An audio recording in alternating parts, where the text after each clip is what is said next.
போதிக்க வேண்டியது என் பிறவி கடமை. நான் போதிக்கும் போது உனக்கு புரியாது, ஆனால் உன்னை பாதிக்கும் போது புரியும்.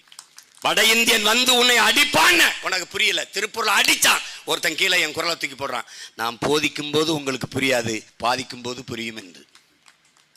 இப்ப நான் உங்ககிட்ட ஒண்ணுதான் கேட்கிறேன். விக்கிரவாண்டியில கேட்கறது, விக்கிரவாண்டியில முன்னாடி இருக்கிற மக்கள், விக்கிரவாண்டி தொகுதி மக்களுக்கு இல்ல, உலகம் முழுமைக்கு இருக்கிற தமிழ் பேரின மக்கள்கிட்ட கேட்க போறேன். சாதி மதமாக நிற்க போகிறீர்களா, மொழி இனமாக நிற்க போகிறீர்களா? இடையில் வந்த சாதி மத உணர்ச்சியில் சிக்குண்டு இப்படியே இந்த கேடுகட்ட திராவிட அரசியல் சூழ்ச்சியில் சிக்கி வறுமை, ஏழ்மை, பசி, பஞ்சம், பட்டினி, 5க்கும் 10க்கும் அரிசிக்கும் பருப்புக்கும் வேட்டிக்கும் சேலைக்கும் கையேந்தி நிற்கிற இழிநிலையில் நின்று மானம் இழந்து வாழ்ந்து சாக போறியா? இதையெல்லாம் தூக்கி வீசிட்டு தன்மானத்தோட நிமிர்ந்து தமிழ் பேரினமாக தலை நிமிர்ந்து பெருமையோடு உயர்ந்து சிறந்து வாழ போறியா? வன்னியர் அதிகாரத்துக்கு வந்தா அந்த சாதி ஆதிக்கம் பெறும், அவங்கள அதிகாரத்தை பண்ணுவாங்க. இவன் நினைக்கிறது கவுண்டர் வந்துட்டா கவுண்டரே இது பண்ணுவார், அது பண்ணுவார். ஆனால் மலையாளி, கன்னடர், தெலுங்கர் வந்துட்டா எல்லாரும் கையிட்டிடுவான், நாமளும் கையிட்டிடலாம். இந்த ஈன புத்தியை எதை வச்சுரா கொளுத்துறது?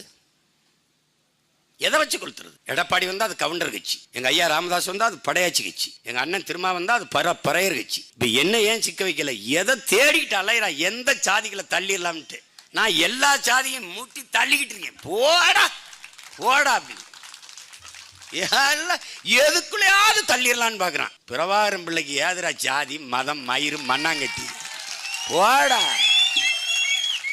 உங்களுக்கு தெரியுமா, பசும்பன் படத்துக்கு கதை பேசணும், காரைக்குடியில் போய் படப்பிடிப்பு தளம் பார்க்க நானும் எங்கள் அப்பா போயிட்டு இருக்கோம். ஒரு அடர்ந்த பனங்காட்டில் இறங்கட மகனே சிறுநீர் கழிச்சிட்டு போகலான்னு இறங்கி காரை இருந்தோன்னா, இதாப்பா என் ஊருன்னு ரொம்ப நேரம் பேசாமல் வண்டியிலே வந்தார். என்ன பண்ணேன், இந்த ஊரில் பிறந்துட்டாடா இந்த பேச்சு பேசுகிற நீ, நம்ப முடியலடாமா என்ன அப்படின்னா. இந்த ஊரில் பிறந்ததுனால தான்ப்பா நான் பேசுகிறேன்.